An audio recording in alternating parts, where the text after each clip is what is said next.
Bueno, muy buenas tardes. Eh, Vamos a seguir con este archivo la descripción de este archivo que les dejé la clase pasada. Eh, Tenemos aquí, habíamos dejado más o menos en esta carilla. eh, bueno, tenemos básicamente acá expresado lo que son los parámetros de corte datos usualmente manejados a la hora de seleccionar una herramienta o en todo caso de tener que seleccionar. Entonces, los parámetros que tenemos que tener en cuenta para la selección de una herramienta son velocidad de corte expresada en milímetros por minuto, velocidad de avance comúnmente expresada en milímetros por revolución, profundidad de corte expresada en milímetros, radio de punta de la herramienta también expresada en milímetros. Y de estos datos vamos a sacar una serie de datos que son los que vamos a tener que saber a la hora de operar una máquina o de, en todo caso, darle estos datos a los operadores de las máquinas, que son la RPM de giro Lucillo, la cantidad de pasadas para determinar una operación, la velocidad de traslación de los carros de avance medidos en milímetros por minuto. ¿Sí? Bueno, estos son parámetros básicos que vamos a manejar a la hora de la selección de una herramienta de corte o en el caso de la aplicación de una herramienta de corte. Entonces, para entender bien cuáles son estos parámetros, vamos a ver unas carillas de identificación de cada uno de estos parámetros según los procesos digamos, el proceso relacionado. En este caso estamos viendo es el caso de un torneado de una pieza. A diferencia con lo que habíamos visto en la clase pasada, en una de las primeras carillas, en donde la herramienta se desplazaba linealmente, que es un proceso ya muy poco visto, el desplazamiento lineal de una herramienta fija, el desplazamiento lineal de una herramienta fija, o sea, una herramienta que no gira, y una pieza que tampoco gira, simplemente que se desplaza linealmente, ¿sí? O lateralmente. En este caso, en el caso del torneado, tenemos que esto que se ve acá, estos dos cilindros, ¿sí? Que básicamente es una pieza que estoy mecanizando, ¿sí? Que estoy torneando. Entonces esta pieza, como indica la flecha ahí, está girando en este sentido, ¿sí? Entonces, la velocidad de corte, en este caso, cuando la pieza está girando, no es más ni menos que la velocidad tangencial, ¿sí? De esta pieza en el punto en el cual la herramienta está teniendo contacto con la pieza, o sea que sería en este sector acá. Entonces, ya vamos a ver un poquito más adelante que la velocidad de corte es un parámetro que el fabricante de la herramienta me da un rango de aplicación, es un parámetro que yo tengo que mantener fijo en el proceso. O sea, digo, bueno, trabajo a tantos metros por minuto de velocidad de corte y en todo el proceso de torneado voy a trabajar a esa misma velocidad. Entonces, ¿qué va a pasar con la velocidad angular de la pieza si yo quiero mantener constante la velocidad de corte y voy reduciendo el diámetro? Entonces, claro, la velocidad, si yo reduzco el diámetro, la velocidad angular aumenta para que se mantenga constante la velocidad de corte. O sea que estamos hablando de que el diámetro y la velocidad de corte son inversamente proporcionales, ¿sí? Y lo podemos ver en esta fórmula. Yo tengo las RPM, ¿sí? Que es la velocidad angular, vinculada al diámetro, ¿sí? Multiplicada ambas dos. Entonces, para que este término, como tengo pi es constante y este número es constante, las únicas dos variables son el diámetro y las RPM, para que se mantenga constante la velocidad de corte, eh, para que se mantenga constante la velocidad de corte, esta multiplicación, este producto, tiene que dar siempre el mismo resultado. Entonces, si disminuye el diámetro, tiene que aumentar las RPM para que el resultado sea el mismo, ¿sí? Eso por un lado. Velocidad de corte es la velocidad tangencial de la pieza en el punto donde la herramienta está haciendo contacto. O sea, ¿por qué digo en el punto? Porque ese punto se puede encontrar a distintos diámetros y bueno, de acuerdo al diámetro va a ser las RPM que voy a tener que tener girando la pieza para que esa velocidad de corte, esa velocidad tangencial sea siempre la misma. Bueno, como otro parámetro, tengo la profundidad de corte. Sabemos que esta herramienta que está cortando se está desplazando desde la derecha hacia la izquierda, cortando la pieza, ¿sí? Entonces, la profundidad de corte es cuánto me meto en el material para ir sacándole en una pasada, ¿sí? Cada vez que voy sacándole una pasada, le saco una X cantidad de milímetros de material, y bueno, a eso le llamamos profundidad de corte, y lo vamos a designar con la sigla AP. Y luego, la velocidad de avance. Ok, ¿qué sería esto? Bueno, ¿a qué velocidad se desplaza la herramienta mientras va mecanizando? ¿Sí? Ya tenemos definida velocidad de corte, tenemos definida profundidad de corte, ahora nos falta saber a qué velocidad se va a desplazar la herramienta, ¿sí? Mientras va mecanizando. Bueno, normalmente el fabricante de la herramienta va a tomar, digamos, una cantidad de milímetros constante por cada vuelta que dé la máquina. Y después la velocidad de milímetros por minuto que da la herramienta, o la calcula automáticamente la máquina, o la calculo yo y la determino en milímetros por minuto, qué velocidad a qué velocidad se tiene que desplazar. Pero, en el caso del torneado, todas las máquinas de torneado tienen la posibilidad en el caso de las máquinas CNC fundamentalmente, tiene la posibilidad de programar la velocidad de avance en milímetros por minuto, ¿sí? Como si fuese una velocidad constante, o ligarla a las RPM, ya que la herramienta, cuando vaya trabajando a distintos diámetros, va a cambiar su velocidad angular.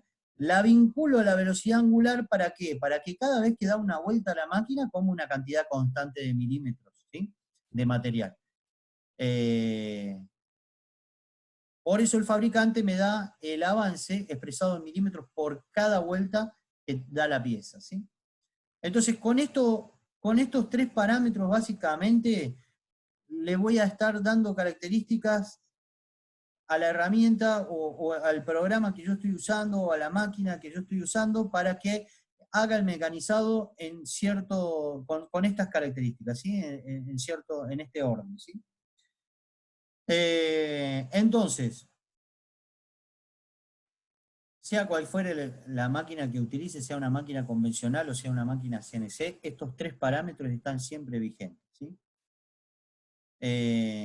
Obviamente, previo a todo esto, voy a tener que hacer un análisis si la máquina tiene la capacidad de hacer esta operación con las características que yo establezca para la herramienta. Pero bueno, no nos adelantemos a eso, ya vamos a ver un poquito más adelante, en 2 o 3 carillas más adelante, una serie de fórmulas que tengo para averiguar si la máquina es apta o no para hacer esta operación. Bueno, esto es el caso del torneado. En el caso del fresado, que tengo fija la pieza y lo que gira es la herramienta, la velocidad de corte está establecida por la misma fórmula que vimos anteriormente, solo que al no haber un diámetro que va a variar, ¿sí? En el caso del torneado, yo a medida que vaya bajando, le doy una pasada. A la próxima pasada que le dé, voy a tener menos diámetro en el material que estoy mecanizando. Entonces, al tener menos diámetro, tengo que recalcular las RPM para que la velocidad de corte se mantenga constante. En el cambio, en el fresado, la herramienta que utilizo para mecanizar es la que gira, y tiene un radio o un diámetro fijo, ¿sí? Si varía el diámetro, varía muy poquito, y si varía mucho es porque la herramienta se rompió y no sirve más.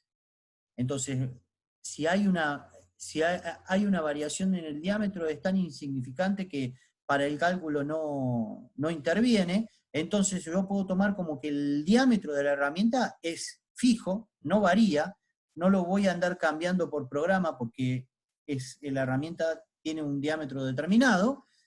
Entonces, en este caso no hay variación de las RPM. Yo con la velocidad de corte averiguo a qué, y con el diámetro de la herramienta, averiguo a qué RPM tengo que poner a girar la herramienta, y en este caso simplemente le voy a decir a la máquina que gire a tantas RPM en el usillo, y eso ya es suficiente para que me mantenga constante la velocidad de corte. Entonces, en este caso, en el caso del fresado, además de la velocidad de corte, que sigue siendo, la velocidad de corte sigue siendo la velocidad tangencial, ¿sí?, al diámetro exterior de la herramienta, ¿sí? El diámetro más grande de la herramienta, el diámetro de mecanizado, en ese diámetro sitúo, de acuerdo a las RPM que gire, voy a poder situar una velocidad tangencial que está vinculada con lo que es la velocidad de corte de este inserto de esta herramienta, ¿sí? Y bueno, como les decía, en el caso del fresado, además de una profundidad AP, ¿sí?, que profundizo en el material, también tengo una profundidad AE que está ligada al ancho de corte que va a tener, con la que voy a mecanizar con esta herramienta. Ese ancho AE puede ser de 0, bueno, nunca va a ser 0, va a siempre comer un poquito, porque si es 0, no estaría haciendo nada, pero siempre va a ser pongámosle, casi 0 a un valor máximo equivalente al diámetro de la herramienta, ¿sí? El AE máximo que puede tener una herramienta de fresado es el valor de su propio diámetro. Entonces, estos son dos parámetros de profundización de la herramienta. Y después voy a tener una velocidad de avance, ¿sí? La velocidad de avance, F, que es la velocidad total, va a ser igual a la cantidad de dientes efectivos que va a tener mecanizando la fresa por el avance individual de cada uno de esos insertos. Entonces, el fabricante me vende un inserto, eso amarillo, que se pone en un portafresa. También me vende el portafresa el fabricante de la herramienta. Pero en el caso del fresado, el portafresa, a medida que va incrementando el diámetro, va incrementando la cantidad de insertos que le voy colocando, motivo por el cual puedo tener un mismo inserto, pero distinto cuerpo de fresa, y voy a tener entonces una cantidad de insertos distintos que está afectado a este proceso. Motivo por el cual el avance que yo le voy a dar por cada, por cada vuelta que dé la herramienta esta, va a estar ligada a la cantidad de insertos que tiene efectivo en el corte la herramienta en el proceso que yo estoy haciendo. Entonces, el fabricante me va a dar a conocer el dato de FZ, que es el avance en milímetros por revolución de cada uno de los dientes que estaba vinculado al corte, ¿sí?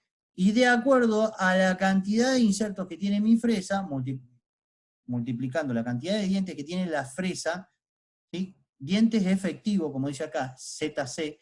¿Qué significa efectivo? Fíjense que este inserto, que está de este lado, de la parte ya mecanizada, no está comiendo material. Empieza a comer este también está comiendo, y seguramente debe haber otro del otro lado que están comiendo. Entonces, ¿qué significa número de dientes o número de insertos efectivos? Que la cantidad de insertos que están cortando efectivamente en el proceso, o sea que los que están del lado que no está comiendo nada de material, no se cuenta como inserto para multiplicar el avance. ¿Para qué? Para que el avance efectivo por diente, FZ, se mantenga. Porque si yo multiplico por la cantidad de dientes que tiene la fresa, al haber un momento en el que un diente, un inserto no esté comiendo material, ese avance que no está comiendo ese material que yo ya se lo di, lo va a estar absorbiendo todos los otros insertos. Entonces, estaría sobrecargando de material a los insertos. Motivo por el cual hay que tener en cuenta la cantidad de dientes efectivos, ¿sí? ZN es la cantidad de dientes que tiene la fresa. ZC es la cantidad de dientes que tiene efectivos en el corte. Velocidad de corte, RPM, AP, profundidad del corte axial, profundidad del corte radial, FZ, avance por diente, F, avance por revolución, y BF, el avance por velocidad de avance en milímetros por minuto. ¿Sí?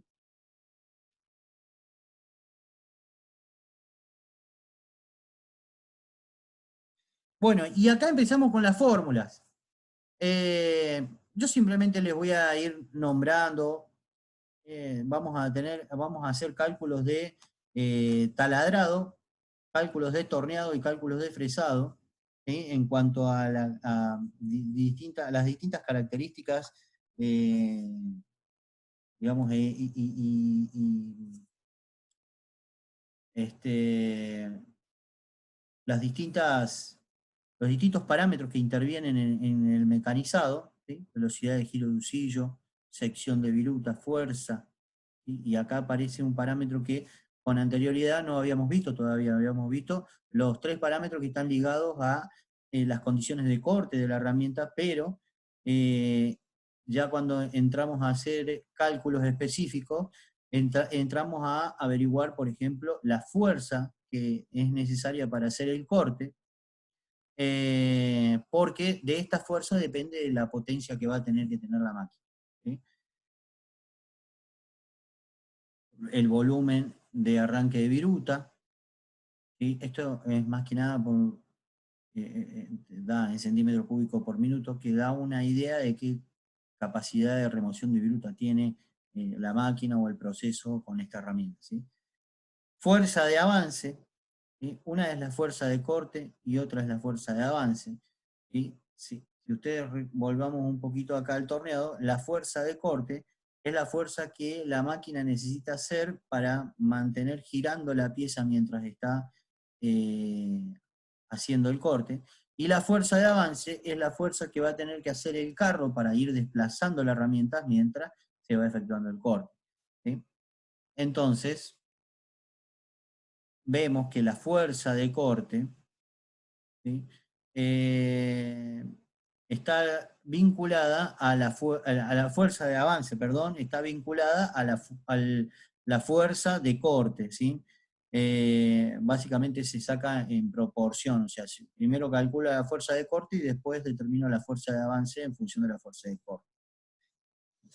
Bueno, el momento torsor, que esto hace referencia al torque que le tengo que aplicar a la pieza para que gire en el caso del torneado o a la herramienta para que gire en el caso del perforado o fresado. La potencia absorbida, ¿sí?, por el proceso,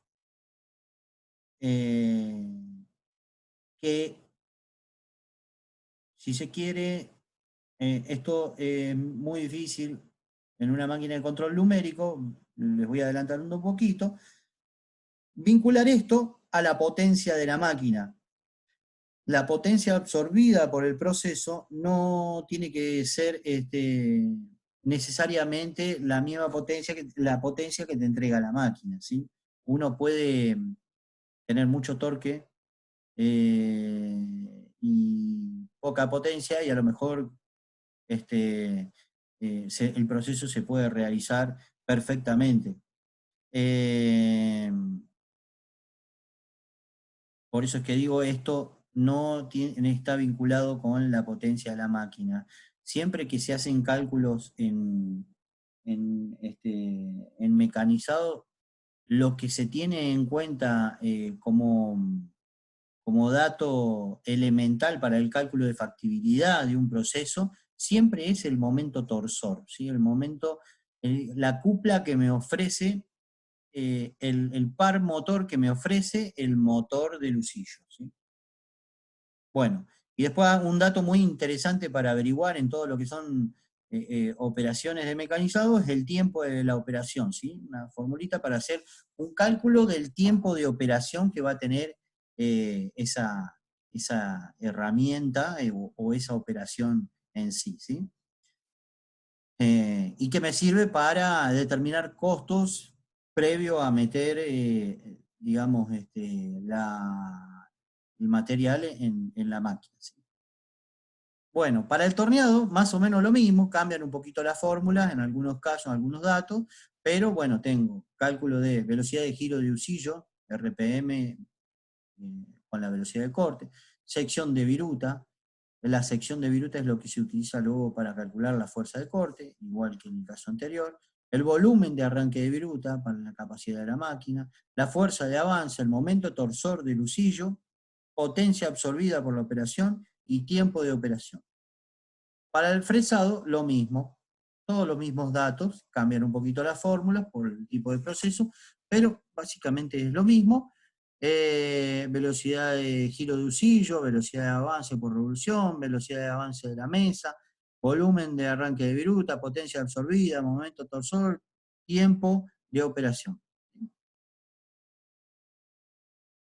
Bueno, y en cuanto a la fuerza de corte y fuerza de avance, rige lo mismo que para el torneado, ¿sí? La fuerza de corte va a estar determinado por eh, este, la sección de viruta multiplicado por este factor, que no lo mencioné con anterioridad, pero que es el K sub C, es un coeficiente específico de corte, digamos, que está dado en newton sobre milímetro cuadrado, y que está tabulado para cada material. Ese coeficiente específico de corte tiene un valor, y con eso puedo determinar la fuerza de corte. Bueno, y aquí entramos en lo que es herramientas de corte, ¿sí? Básicamente, en este primer caso vamos a ver herramientas de corte para torneado. Entonces, bueno, eh, vamos a ver que la norma ISO establece una codificación para este tipo de portas, portas de herramientas más insertos, ¿sí? Acá vemos que tenemos un soporte, normalmente lo llamamos porta inserto o porta herramienta, y en la partecita esta de arriba tenemos el material, el inserto, que es lo que ejecuta el corte en sí, es una pastillita que va sujetada a este porta inserto o porta herramienta, ¿sí? Bueno, ustedes verán que tienen distintas formas, tengo uno en la parte superior, otro en la parte inferior, que físicamente son distintos, son para hacer distintas operaciones, ya van a ver que tienen una gran variedad de estas herramientas para hacer distintas operaciones en el torneado. Luego, en un videíto aparte, les voy a mostrar físicamente cómo son las herramientas, y cómo van sujetadas en las máquinas y demás, para, bueno, para poder hacer las distintas operaciones. Bueno, entonces, por ejemplo, esto es una marca, Seco, cuyo, digamos, la codificación está basada en la norma ISO, en esta parte, y bueno, tiene una serie de información, toda esta cartilla de presentación del producto que hace a toda la herramienta en su conjunto, ¿sí? Entonces, vamos a ver. Acá tenemos, digamos, una planilla completa con la descripción de la geometría de todo el porta herramientas, ¿sí? Cada uno de estas letras y números que tiene la codificación tiene un porqué.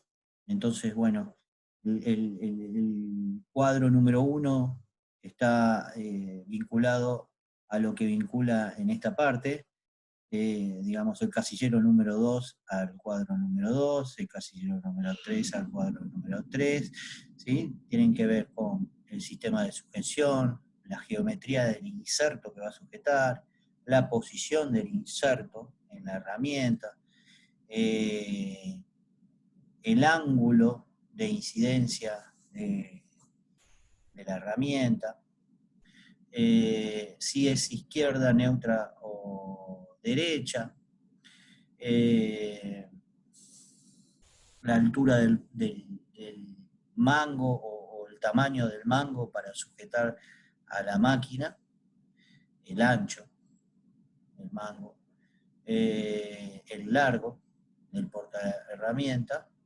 y por último,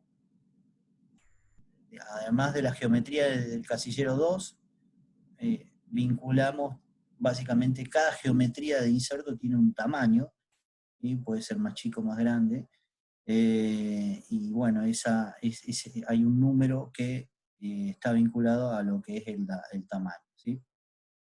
Y por último, en el casillero número 10, que está vacío, que acá dice Internal Designation, que es una designación interna de la máquina, de la marca, que no está vinculada a la norma ISO. Estos son para portas de herramientas de mecanizado exterior, o sea que son para hacer figuras externas de la pieza. En el caso que tenga la pieza una cavidad interna, ¿sí? o un agujero, en el caso del torneado, los agujeros se hacen con otro tipo de herramientas, que son herramientas de interiores, ¿sí? O porta herramientas internas. Y lo mismo, ¿sí? Tengo una serie de casilleros, cada casillero está vinculado a una característica de la herramienta que está detallado en esta planilla.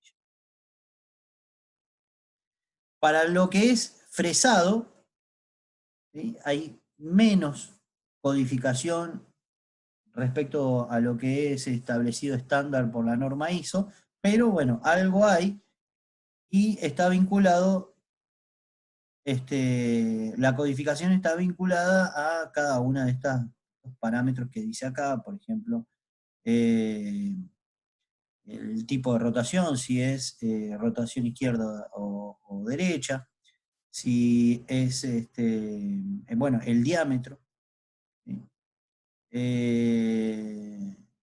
Tipo cutter system, sistema de corte, el diámetro de corte, perdón. Esto es 217, 220, dice with shank, o sea que es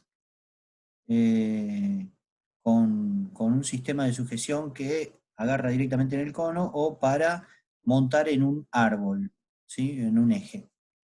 Esto no era el diámetro, ¿sí? Entonces existe 217 o 220. La medida del inserto, ¿sí? Y bueno, W, insert plugin with edge. Bueno, esto hace referencia,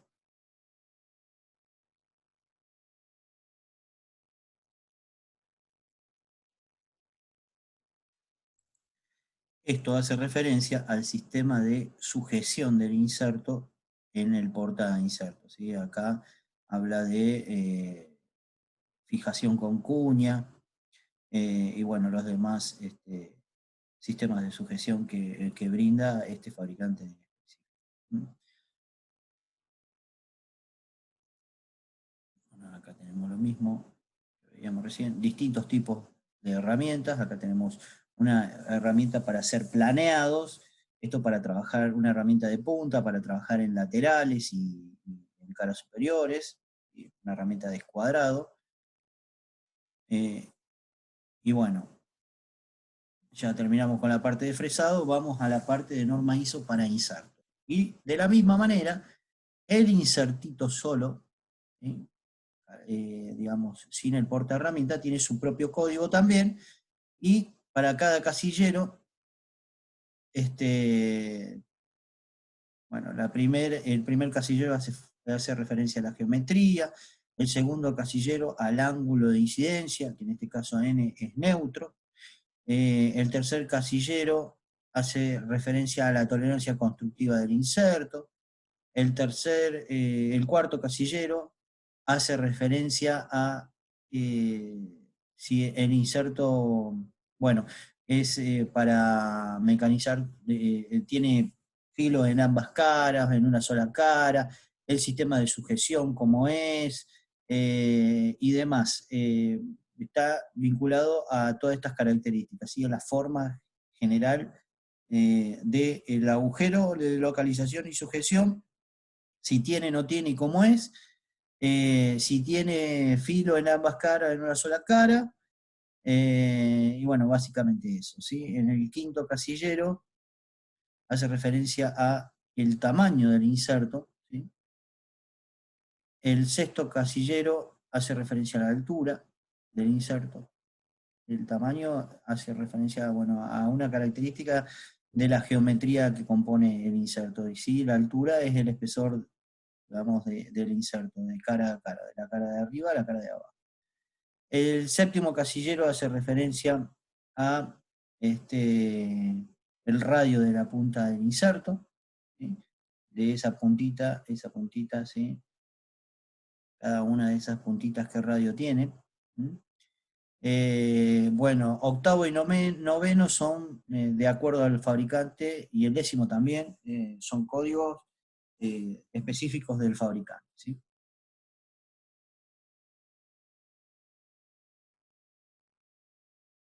Bueno,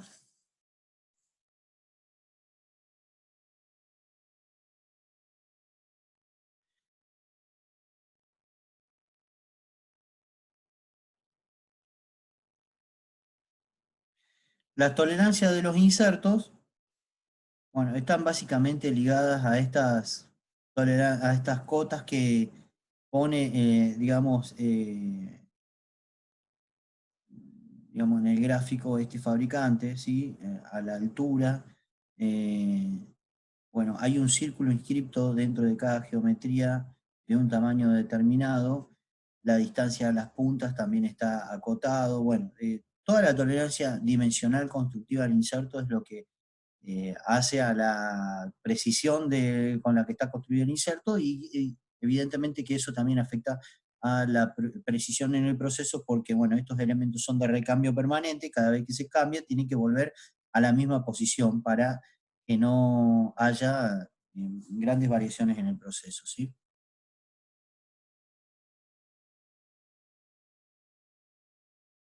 Bueno,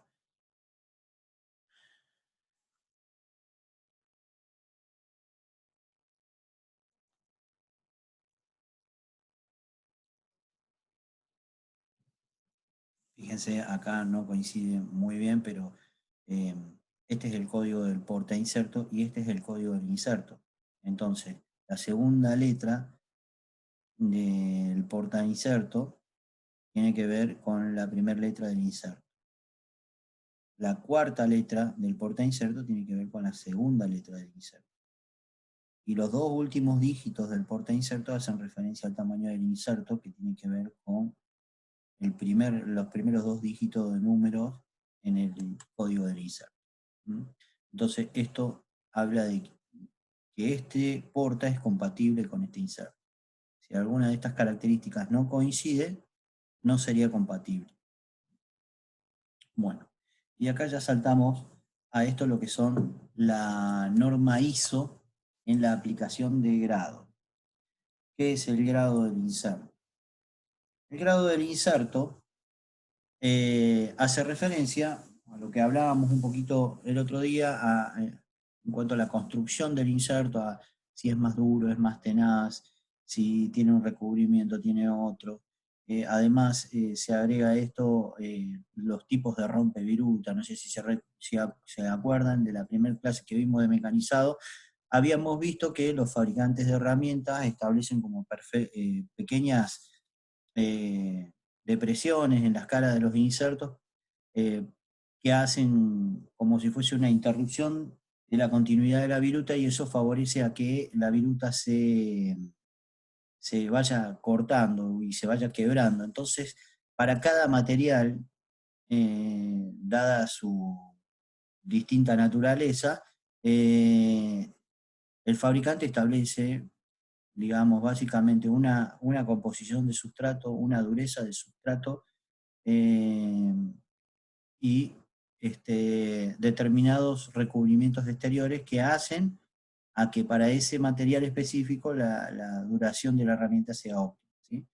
Volvemos un poquito al inserto, fíjense, de lo que yo les hablaba. Esta es una geometría C, ¿sí? Y es probable que sea una geometría CNMG, muy parecido a eso.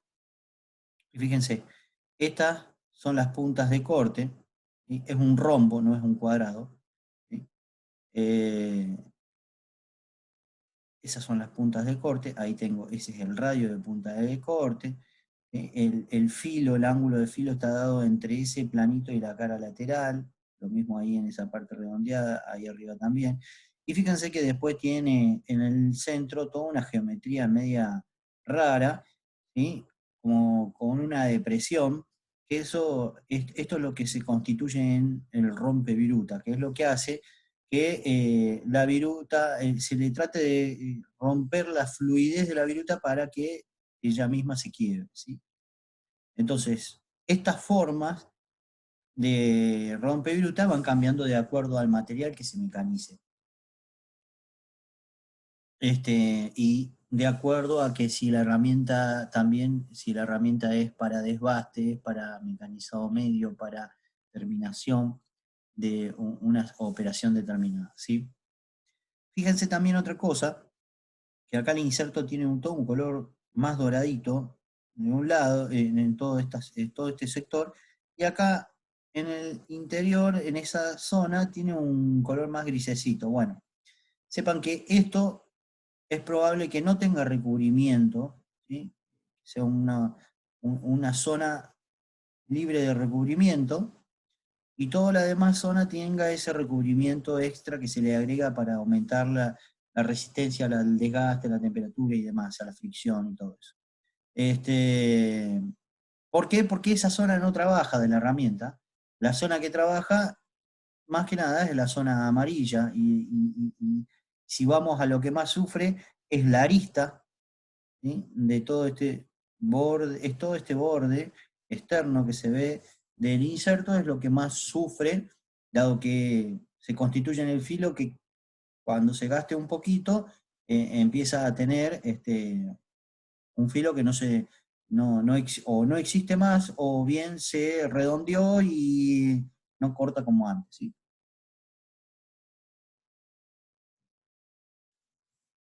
Bueno, entonces, la norma ISO clasifica por grado según el material que se mecanice. Entonces, determinó que con la letra P se va a designar los insertos que se utilizan para mecanizar aceros no aleados, aceros de baja aleación y aceros de alta aleación, ¿sí? Cast, cast steel sería acero fundido, eh, y algo de aceros inoxidables. Con la letra M, aceros inoxidables del tipo austeníticos, ¿sí? Con la letra K, fundiciones grises, fundiciones maleables y fundiciones nodulares, ferríticas y perlíticas. ¿Sí? Fíjense que cada letra a su vez también tiene un color, ¿sí? Los aceros en general azul, los aceros inoxidables austeníticos amarillo, las fundiciones de hierro, ¿sí? Maleables, gris y nodular en rojo, los metales no ferrosos como el aluminio y demás aliados del aluminio con la letra N y color verde. Sí, acá adentro también puede entrar eh, aleaciones del cobre y del bronce, bueno, sí, aleaciones del cobre básicamente, del zinc y demás. Las superaleaciones y titanio y sus aliados con la letra S, color medio naranja, y fundiciones de hierro muy duras y aceros muy duros, aceros tratados, ¿sí? Por encima de los 45 Rowell C y por los 60 York en cuanto a las fundiciones, se la designa con la letra H, ¿sí? Un color grisecito, ¿sí? Entonces, esta es una primer clasificación que se le da a los insertos, en general a todo lo que sea de metal duro.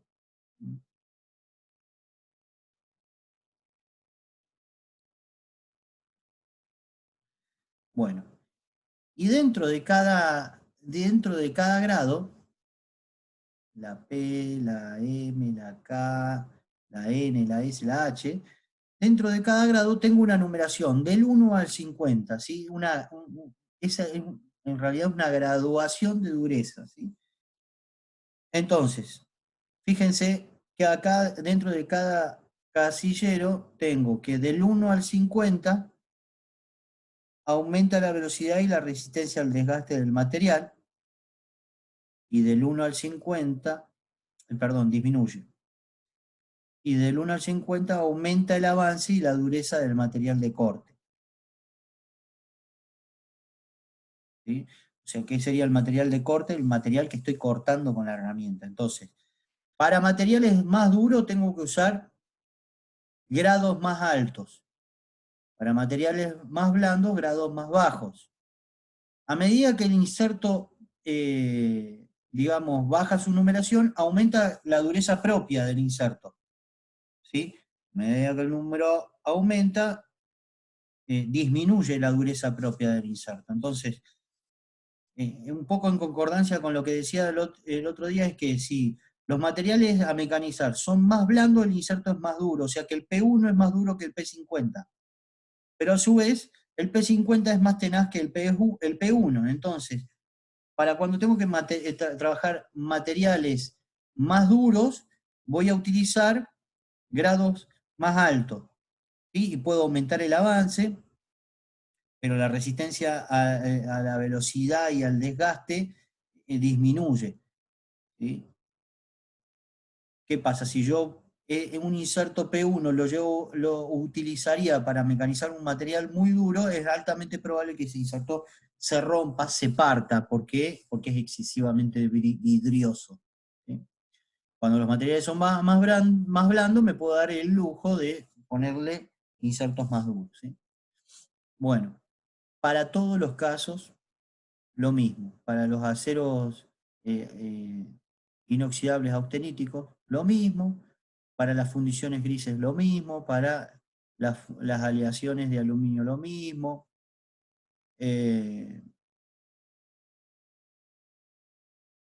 Para las super aleaciones y las aleaciones de titanio, lo mismo. Para metales tratados, básicamente, diría H, ¿sí? Que son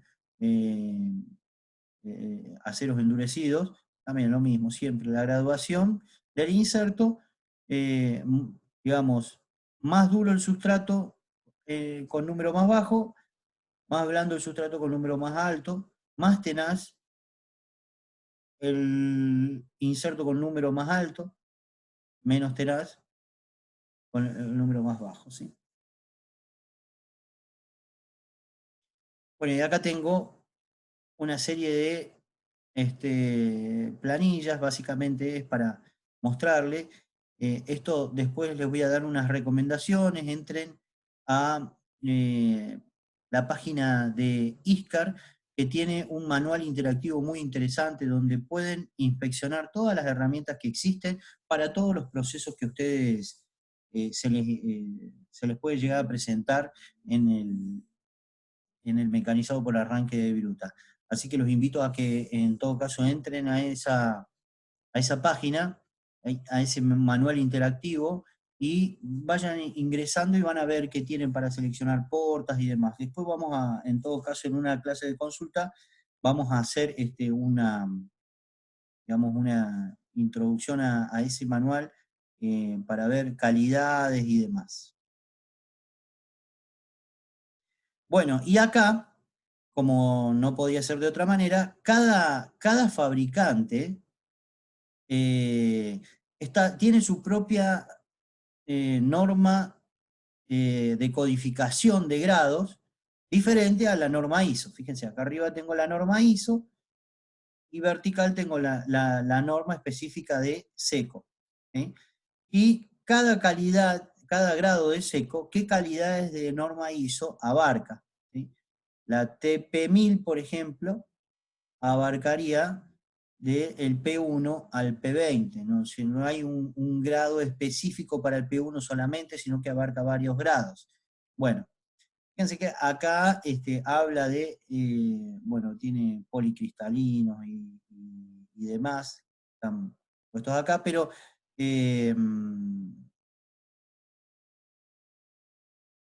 básicamente esta tabla es una tabla de codificación de seco versus la norma ISO, ¿sí? Digamos, una analogía, ya que en los manuales de seco es muy poco probable que encuentren directamente el inserto codificado con la letra P del 1 al 50, sino que van a encontrar esto, TP1000, TP2000, TP3000. Tienen una analogía, pero no es exactamente igual. Bueno, íbamos a cortar acá y luego les voy a ir pasando otros videitos para seguir viendo un poquito el tema de las herramientas. Algunos videitos con herramientas físicas reales, insertos reales para que ustedes los vean. Algunos videitos introductivos de cómo la herramienta va sujetada en la máquina, tanto en el torneado como en el fresado. Así van entendiendo cómo funciona todo esto. De la misma manera que vamos a ver un poquito en algún videito extra cómo se usa algún manual interactivo de ISCAR, Zambic o lo que sea, de la marca que sea, como para que vayan viendo el tipo de herramientas que hay en el mercado y cómo se utiliza. Todo esto, fíjense que la clase de hoy está básicamente armada en función de las herramientas Seco. Es una marca sueca, ¿sí? Lo mismo que Zambi. Entonces, bueno, todo esto siempre hay que verlo en función de un fabricante específico de herramienta. Si bien hay una norma ISO detrás, cada fabricante de herramienta luego tiene una oferta de productos determinados que hacen a la selección de una herramienta para determinado proceso, eh, por ahí un poco más específico, de acuerdo al fabricante que yo elija, ¿sí? Al proveedor que yo elija. Bueno, seguimos en el próximo video.